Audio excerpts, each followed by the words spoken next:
In the dark underbelly of Britain's criminal world, Lee Murray, a charismatic yet notorious figure, was hatching a bold plan. A name that would soon be etched in the annals of Britain's criminal history was not your run-of-the-mill crook. With a magnetic charm and a daring spirit, Murray was infamous for his boldness and cunning. Unbeknownst to many, this charismatic rogue was slowly weaving a plot that would shock the nation and rewrite the rules of the game.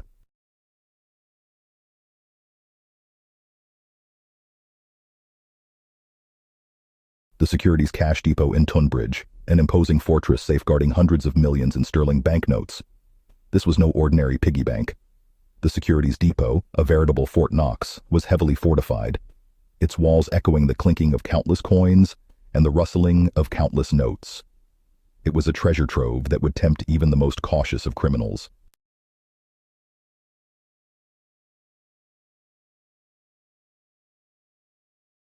With a steely determination and a razor-sharp mind, Murray started to devise his plan. He knew that a frontal assault on the depot would be tantamount to suicide. No, he would need to be clever, he would need to be cunning, he would need to be bold. And so he hatched a plan that involved the kidnapping of the depot manager Colin Dixon and forcing him to spill the beans on the depot's security secrets. A plan that involved disguising his crew as police officers to infiltrate the depot, subdue the staff, and make off with the loot. It was a plan that was as bold as the man himself. A plan that, if successful, would net him and his crew a cool £53 million.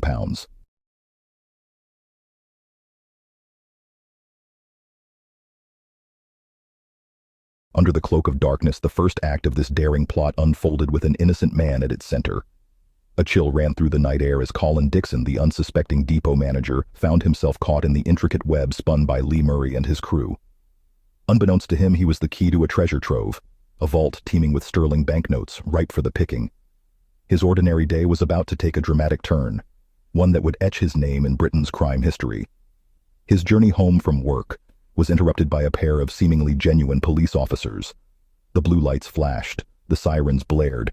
A routine traffic stop, or so it seemed. But the badge-wielding figures were none other than Murray's accomplices. Their uniforms a clever disguise.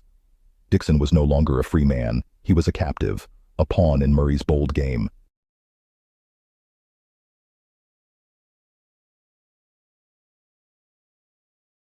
With the inside scoop in their hands, the robbers were ready to make their move. Disguised as police officers, the robbers fooled everyone, infiltrating the heart of the fortress-like bank depot. Imagine a scene straight out of a Hollywood blockbuster. With a bold plan in motion, our actors, dressed in the unassuming attire of Britain's finest, stealthily creep into the belly of the beast. Each step they take is calculated, each breath measured. Despite the high stakes and the adrenaline pumping through their veins, the robbers maintain an air of calm. Their disguises are cloaks of invisibility, their shields against suspicion. To the unsuspecting staff members, these are not criminals but protectors of the peace, officers of the law.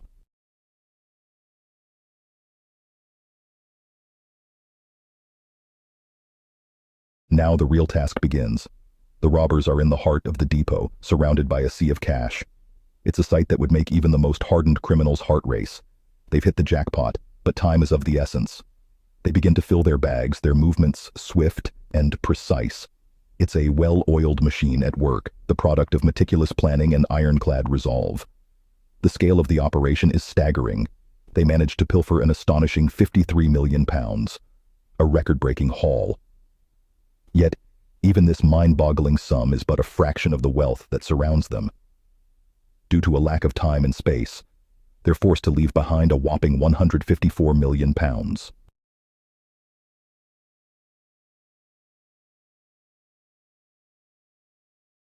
With the millions in their grasp, the robbers vanished into the night, leaving behind a scene of chaos and disbelief. The bank's depot, once a fortress of security, had been breached, its defenses shattered by a band of daring thieves. The night of February 21st, 2006, the magnitude of the heist became apparent, and a high-stakes manhunt was set into motion.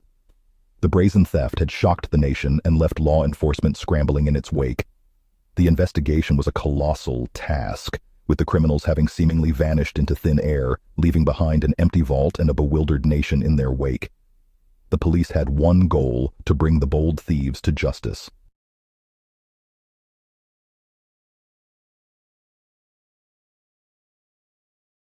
The police began by meticulously combing through every inch of the crime scene. It was a painstaking process. Each piece of evidence carefully catalogued and analyzed, but it was among the discarded detritus of the robbery that investigators found their first break. A dropped mobile phone. This was no ordinary phone, but a breadcrumb that would lead the investigators straight to the culprits. The phone contained a treasure trove of information, call logs, text messages, even a few hastily deleted photos. It was a digital fingerprint that pointed straight to Lee Murray.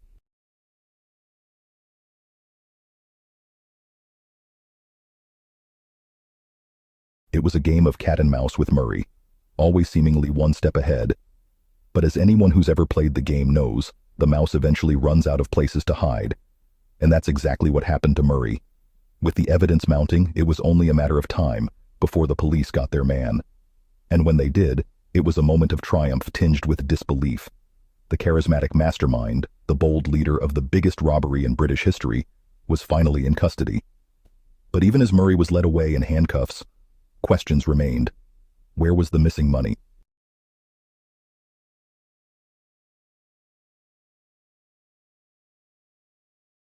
The court case that ensued was nothing short of a spectacle, a trial filled with tales of boldness and cunning, the likes of which were usually reserved for Hollywood blockbusters.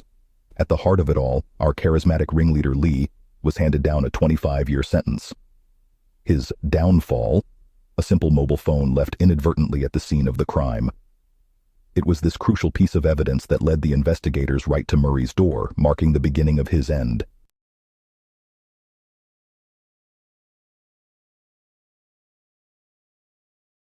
What's more intriguing, however, is the fate of the stolen £53 million. Despite the extensive investigation and the relentless pursuit of justice, only a small fraction of the stolen money was ever recovered. The rest, it seems, had vanished into thin air, leaving behind a mystery that still baffles many.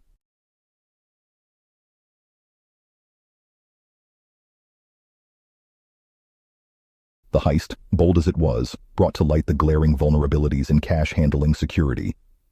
It prompted a serious rethink and overhaul of the system, leading to more stringent measures and protocols. It also sparked a debate on the viability of cash-based economies, pushing for a shift towards more secure and traceable digital transactions.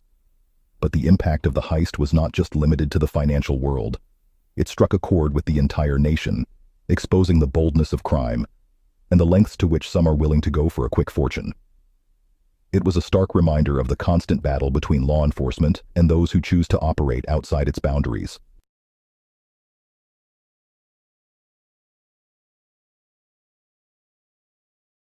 As we reflect on the Securitas Depot heist, we are reminded of the brazenness of crime, the cunning of its perpetrators, and the relentless pursuit of justice. It's a tale that continues to captivate us not just for the sheer scale of the robbery, but for the insanity of the plan and the meticulous execution. More than a decade has passed, but the heist continues to hold a notorious place in British criminal history.